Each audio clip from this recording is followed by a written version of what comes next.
Assalamualaikum teman-teman. Nah, kami di sini ingin mempresentasikan makalah kami yang berjudulkan Sunnah sebagai Hukum dan Dalil. Saya sendiri akan menjelaskan tentang pembahasan pertama, yaitu pengertian hadis dan sunnah. 1. Secara etimologi, hadis atau sunnah menurut ilmu hadis segala sesuatu yang disandarkan kepada Nabi Muhammad, baik berupa perkataan, perbuatan, maupun ketetapannya. Kedua, usul fiqh. Segala yang diriwayatkan oleh Nabi SAW berupa perkataan, ketetapan yang berkaitan dengan hukum. Ketiga, ilmu fiqh. Suatu perbuatan yang mendapatkan pahala bila dikerjakan dan tidak berdosa bila dikerjakan dimasukkan dalam hukum. Sunnah berasal dari bahasa Arab yang secara etimologi berarti jalan yang biasa dilalui atau cara yang senantiasa dilakukan atau kebiasaan yang selalu dilaksanakan. Nah, ini adapun pengertian sunnah secara etimologi ini dapat ditemukan dalam sabda Rasulullah SAW yang diriwayatkan oleh Imam Muslim, yang artinya, barang siapa yang membiasakan sesuatu yang baik, maka ia menerima pahalanya, dan pahala orang-orang yang mengamalkan sesudahnya, dan barang siapa yang membiasakan sesuatu yang buruk, maka ia akan menanggung dosanya, dan dosa orang yang mengikuti sesudahnya. Adapun perbedaan ahli usul dengan ahli fiqh dalam memberikan arti pada sunnah sebagaimana disebutkan di atas adalah karena mereka berbeda dalam segi peninjauannya. Ulama usul menempatkan sunnah sebagai salah satu sumber atau dalil hukum fiqh. Untuk itu dia mengatakan hukum ini ditetapkan berdasarkan sunnah. Sedangkan ulama fiqh menempatkan sunnah itu sebagai salah satu dari hukum syara yang 5 mungkin berlaku terhadap perbuatan. Nah, yaitu sekarang kedua, adanya macam-macam sunnah. Berdasarkan definisi sunnah yang dikemukakan di atas, sunnah menjadi sumber hukum Islam.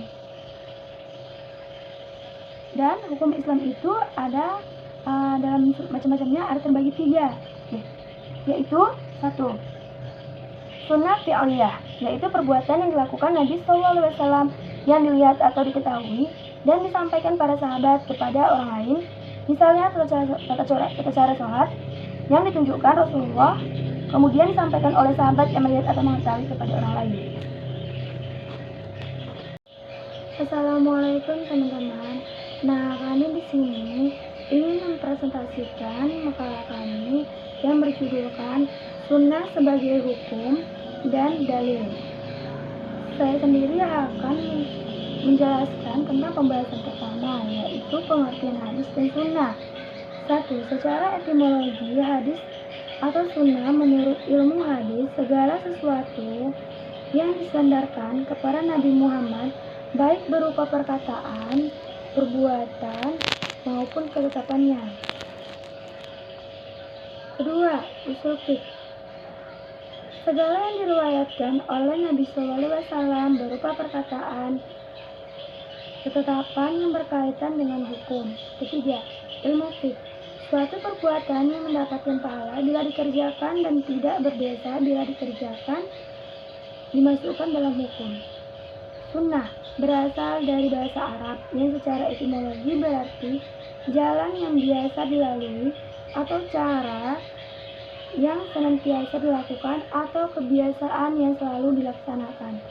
Nah, ini adapun pengertian sunnah secara etimologi ini dapat ditemukan dalam sabda Rasulullah SAW yang diriwayatkan oleh Imam Muslim, yang artinya, barang siapa yang membiasakan sesuatu yang baik, maka ia menerima pahalanya, dan pahala orang-orang yang mengamalkan sesudahnya, dan barang siapa yang membiasakan sesuatu yang buruk, maka ia akan menanggung dosanya, dan dosa orang yang mengikuti sesudahnya. Adapun perbedaan ahli usul dengan ahli fiqh dalam memberikan arti pada sunnah sebagaimana disebutkan di atas adalah karena mereka berbeda dalam segi peninjauannya. Ulama usul menempatkan sunnah sebagai salah satu sumber atau dalil hukum fiqh. Untuk itu dia mengatakan hukum ini ditetapkan berdasarkan sunnah.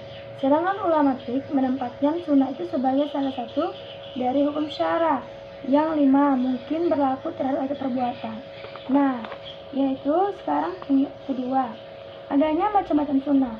Berdasarkan definisi sunnah yang dikemukakan di atas, Sunnah menjadi sumber hukum Islam. Dan hukum Islam itu ada dalam macam-macamnya, ada terbagi 3, yaitu 1. Sunnah fi'liyah, yaitu perbuatan yang dilakukan Nabi SAW yang dilihat atau diketahui dan disampaikan para sahabat kepada orang lain. Misalnya tata cara sholat yang ditunjukkan Rasulullah kemudian disampaikan oleh sahabat yang melihat atau mengetahui kepada orang lain. Kedua, sunnah qauliyah, yaitu ucapan Nabi SAW yang didengar dan disampaikan seorang beberapa sahabat kepada orang lain. Misalnya sabda Rasulullah yang diriwayatkan Imam Al-Bukhari dan Muslim. Artinya, tidak sah sholat seseorang yang tidak membaca surah Al-Fatihah.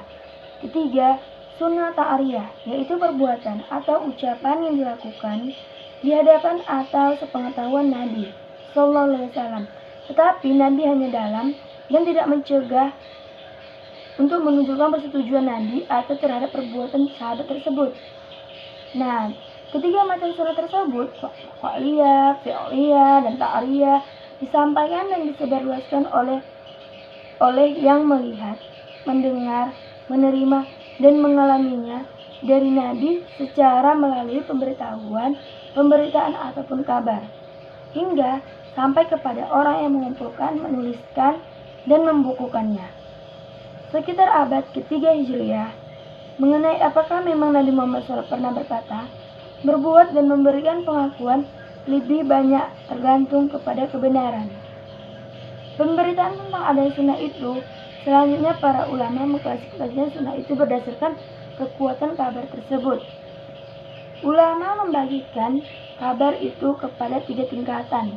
Yang pertama yaitu kabar mutawatir, yaitu kabar yang disampaikan berkesinambungan oleh orang banyak yang kuantitasnya untuk setiap sambungan mencapai jumlah tertentu yang tidak memungkinkan mereka bersepakat untuk berbohong.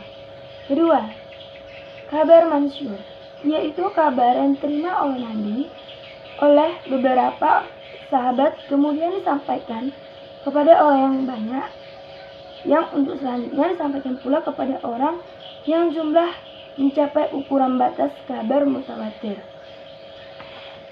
Ketiga, kabar ahad. Kabar ahad yaitu kabar yang disampaikan dan diterima Nabi secara perorangan dan dilakukan periwayatnya sampai kepada perawi akhir secara perorangan pula. Perbedaan yang jelas di antara ketiganya adalah sebagai berikut.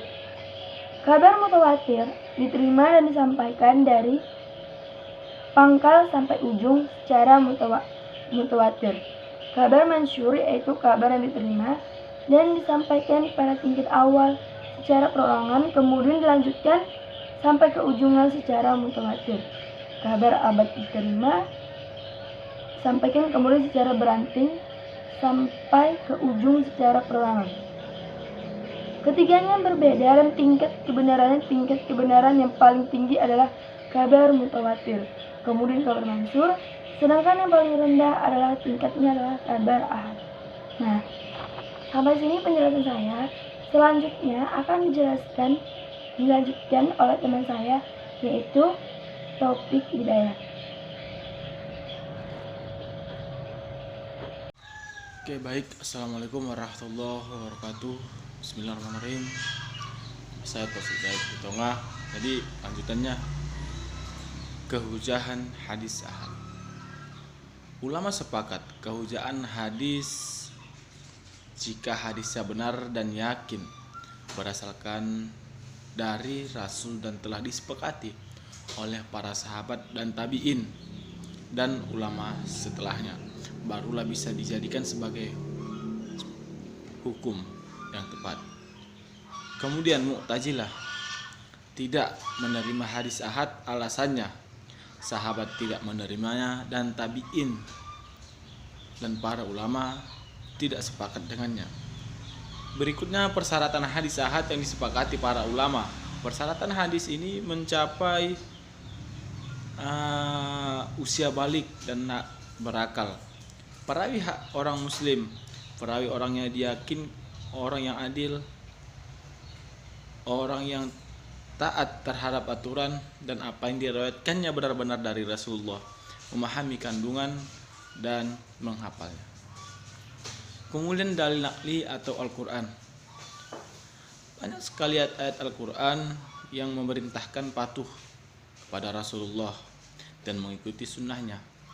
Perintah patuh kepada Rasulullah berarti perintah mengikuti sebagai hujjah, antara lain sebagai berikut. Yang pertama, konsekuensi iman kepada Allah Subhanahu wa taala, taat kepadanya sebagai mana firman Allah. Bisa Anda lihat di dalam Quran surah Al-Imran ayat 179. Kemudian perintah beriman kepada Rasul dibarengkan dengan beriman kepada Allah Subhanahu wa taala sebagaimana yang bisa Anda lihat dalam Quran surah An-Nisa ayat 132. Kewajiban taat kepada Allah dan Rasulnya karena menyambut perintah Allah sebagaimana dalam Quran surah An-Nisa ayat 24. Kemudian perintah dan taat kepada Rasul bersama perintah taat kepada Allah sebagaimana dalam Quran surah Al-Imran ayat 32. Perintah taat kepada Rasulullah secara khusus sebagaimana dalam surah Al-Hasyr ayat 7. Kemudian dalil hadis. Hadis yang dijadikan dalil kehujjahan sunnah juga banyak sekali di antaranya sebagaimana Rasulullah SAW telah bersabda atau pernah bersabda, "Aku tinggalkan pada kalian dua perkara. Apa itu? Kalian tidak akan sesat selama berpegang teguh pada keduanya, yakni hadis dan Al-Quran." Yang berikutnya, ijma para ulama. Para ulama sepakat sunnah sebagai hujah. Semua umat Islam menerima dan mengikutinya kecuali sekelompok minoritas orang. Kemudian kehujahan sunnah ada kalanya sebagai mubayyin atau penjelas terhadap Al-Quran atau berdiri sendiri sebagai hujjah untuk menambahkan hukum-hukum yang belum diterapkan oleh Al-Quran. Kemudian kehujahan sunnah berdasarkan dalil-dalil Al-Quran yang qat'i pasti baik dari syarat ayat Al-Quran atau hadis dan atau rasio yang sehat, maka bagi yang menolaknya dihukum murtad. Kemudian sunnah yang dijadikannya hujjah tentunya sunnah yang telah memenuhi persyaratan sahih, baik mutawir atau ahad. Kemudian fungsi dan kedudukan sunnah terhadap Al-Quran adalah untuk mengetahui secara konkret fungsi dan kedudukan hadis dalam Islam. Kita perlu mengetahui lebih dahulu tentang tugas-tugas yang dibebankan kepada Nabi Muhammad SAW dalam Al-Quran.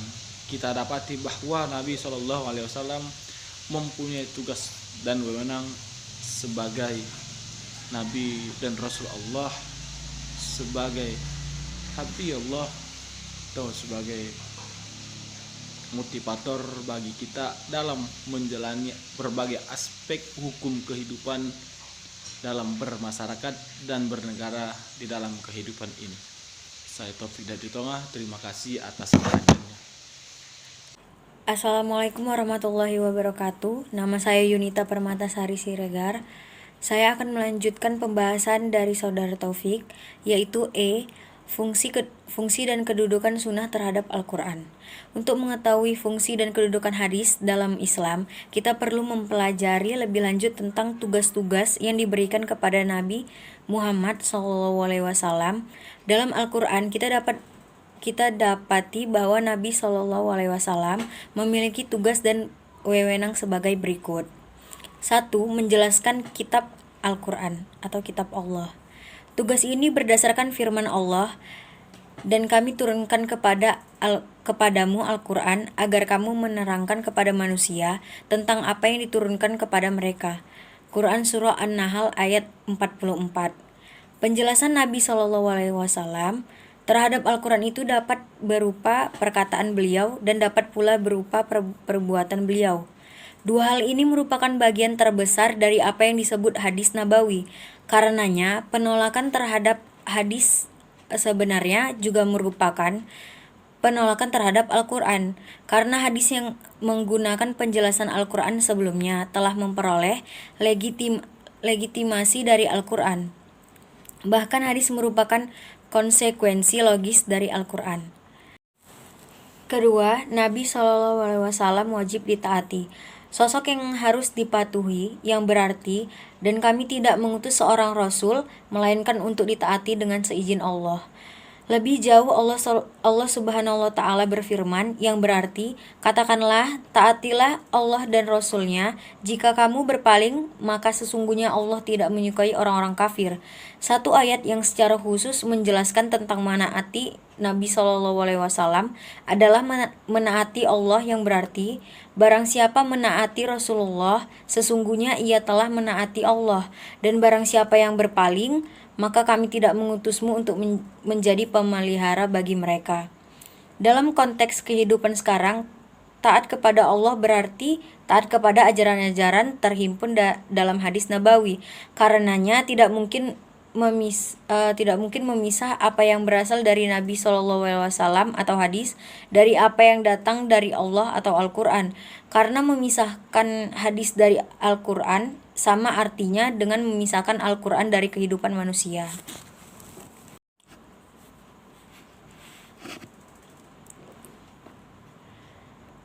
Tiga, menetapkan hukum. Dalam hadis tentang hukum-hukum yang tidak dibahas Al-Quran, ia bukan penjelas dan bukan penguat.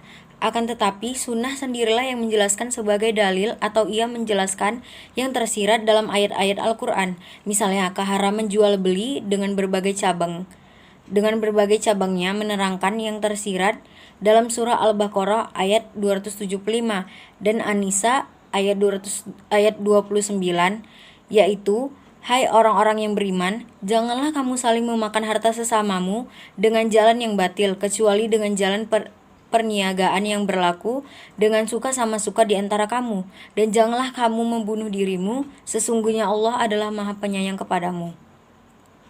Demikian juga keharaman makan daging keledai ternak, keharaman setiap binatang yang berbelalai, dan keharaman menikahi seorang wanita bersama bibi dan paman wanitanya.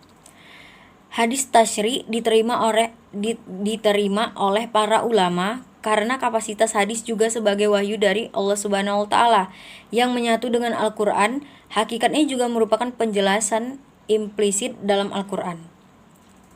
4. Menerima teladan. Tugas Nabi ini berdasarkan firman Allah, sesungguhnya telah terdapat pada diri sendiri Rasulullah itu suri tauladan yang baik bagimu.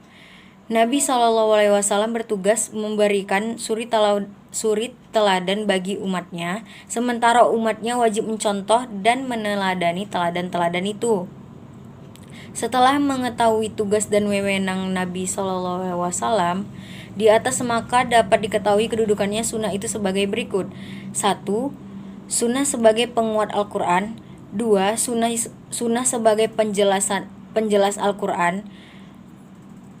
Quran Surah An-Nahl ayat 44 yang artinya keterangan-keterangan atau mukjizat dan kitab-kitab, dan kami turunkan kepadamu Al-Quran agar kamu menerangkan kepada umat manusia apa yang telah diturunkan kepada mereka dan supaya mereka memikirkan. Kehadiran sunnah sebagai penjelas terhadap hal-hal yang global, penguat secara mutlak sebagai taksir terhadap dalil Al-Quran yang masih umum. 3. Sunnah sebagai musyar'i. Memuat hal-hal yang belum ada dalam Al-Quran, tidak memuat hal-hal baru yang tidak ada dalam Al-Quran, tapi membuat hal-hal yang landasnya ada dalam Al-Quran. Dari 3 poin di atas, kemudian fungsi hadis dapat dijabarkan dalam beberapa poin yang oleh ulama diperinci ke berbagai bentuk penjelasan. Secara garis besar ada 4 makna fungsi penjelasan hadis terhadap Al-Quran, yaitu sebagai berikut. 1. Bayan takrir. Posisi hadis sebagai penguat takrir atau memperkuat keterangan Al-Quran atau takkid. Sebagian ulama menyebut bayan takkid atau bayan takrir, artinya hadis menjelaskan apa yang sudah dijelaskan Al-Quran. Misalnya hadis tentang sholat, zakat, puasa, dan haji menjelaskan ayat-ayat Al-Quran tentang hal itu juga. Dari Ibnu Umar radhiyallahu anhu berkata, Rasulullah SAW bersabda, Islam didirikan atas 5 perkara, menyaksikan bahwa tidak ada Tuhan melainkan Allah dan bahwa Muhammad utusan Allah, mendirikan sholat, menunaikan zakat, haji, dan puasa Ramadan. Hadis riwayat Al-Bukhari. Hadis di atas memperkuat keterangan perintah sholat, zakat, dan puasa dalam Al-Quran, surah Al-Baqarah ayat 83 dan 183, dan perintah haji pada surah Al-Imran ayat 97. B. Bayan tafsir. Hadis sebagai penjelas terhadap Al-Quran, dan fungsi inilah yang terbanyak pada umumnya. Penjelasan yang diberikan ada 3 macam, yaitu sebagai berikut. A. Tafsil al-mujamal. Hadis memberi penjelasan secara terperinci pada ayat-ayat Al-Quran yang bersifat global, baik menyangkut masalah ibadah maupun hukum. Sebagian ulama menyebutnya bayan tafsil atau bayan tafsir. Misalnya perintah sholat pada beberapa ayat dalam Al-Quran hanya diterangkan secara global, yaitu dirikanlah sholat tanpa disertai petunjuk bagaimana pelaksanaannya, berapa kali sehari semalam, berapa rakaat, kapan waktunya, rukun-rukunnya, dan lain sebagainya. Perincian itu terdapat pada hadis Nabi, misalnya Nabi bersabda, "Sholatlah sebagaimana engkau melihat aku sholat." Hadis riwayat Al-Bukhari. Hadis di atas menjelaskan bagaimana sholat itu dilaksanakan secara benar sebagaimana firman Allah dalam Al-Quran. Demikian juga masalah haji dan zakat. Dalam masalah haji, Nabi bersabda, "Ambillah dariku ibadah hajimu." Hadis riwayat Muslim. B. Tahsis al-am. Hadis menghususkan ayat-ayat Al-Quran yang umum. Sebagian ulama menyebutnya bayan tahsis. Misalnya, ayat-ayat tentang waris dalam surah An-Nisa ayat 11. Allah mensyariatkan bagimu tentang bagian pusaka untuk anak-anakmu, yaitu bagian seseorang anak laki-laki sama dengan bagian 2 orang perempuan.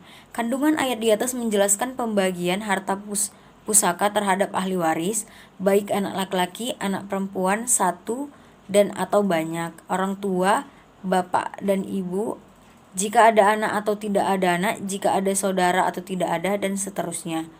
Ayat harta warisan ini bersifat umum. Kemudian dikhususkan dengan hadis Nabi yang melarang mewarisi harta peninggalan para nabi, berlainan agama, dan pembunuh. Misalnya, Nabi bersabda, kami kelompok para nabi tidak meninggalkan harta waris apa yang kami tinggalkan sebagai sedekah.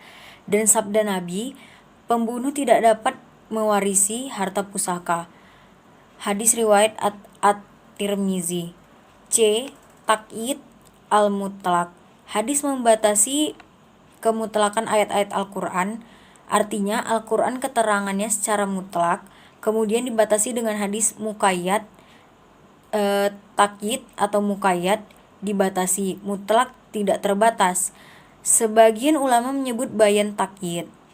Misalnya firman Allah dalam surah Al-Maidah ayat 38, "Pencuri lelaki dan pencuri perempuan, maka potonglah tangan-tangan mereka."